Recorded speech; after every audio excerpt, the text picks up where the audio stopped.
কোন জায়গায় কি বলতে জানি যাই পোকাচোদা কি লেগে পড়ে জানি যাই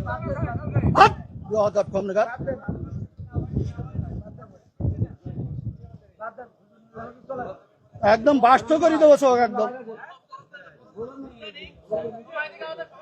ল্যাঙ্গুয়েজ সোজা করে দেবো কিন্তু একদম বিহাদব লোক কম নাগাদ ভগর ভগর করতে আমি খাবার দেবো একটা চোখ বাস্ত করে দেবো কিন্তু একদম।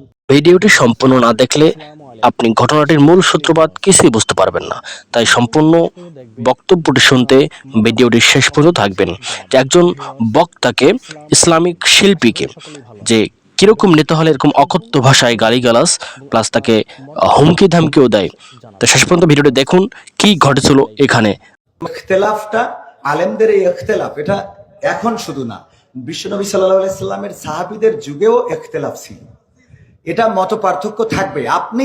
আপনি একজন চেয়ারম্যান, বাংলাদেশে অসংখ্য চেয়ারম্যান আছে না নাই? তো সব চেয়ারম্যান কি একই সুরে কথা বলে? বলেন, ইসলামের মধ্যে ভেদাভেদ হবে কেন? চেয়ারম্যানই করে একদিনই, ইসলাম একদিনই। চেয়ারম্যান আর ইসলামের মধ্যে আপনারা তো বুঝাইতে পারবেন না। আমি যদি বলি, যেমন আপনি একজন আলহাজ মানুষ, দেখেন আপনি সব বাদ দেন, ইসলামের বেসিক কিছু নিয়ম আছে। ইসলামের কোনো সম্পর্ক নেই। আচ্ছা, ইসলামের তো আপনি হজটা করেছেন, তাই না?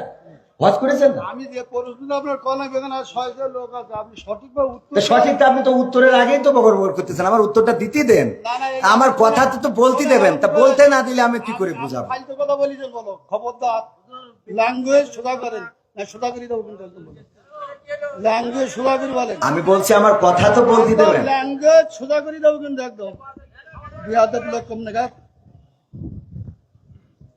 ভগর ভগর করতে আমি খাবার দেবো একটা চোখ বাস্ত করে দেবো কিন্তু একদম।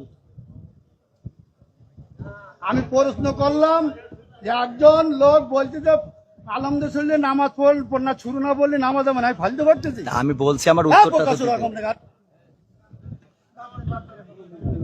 কোন জায়গায় কি বলতে জানি যাই পোকাচোদা কি লেগে পড়ে জানি যাই কম নাগাদ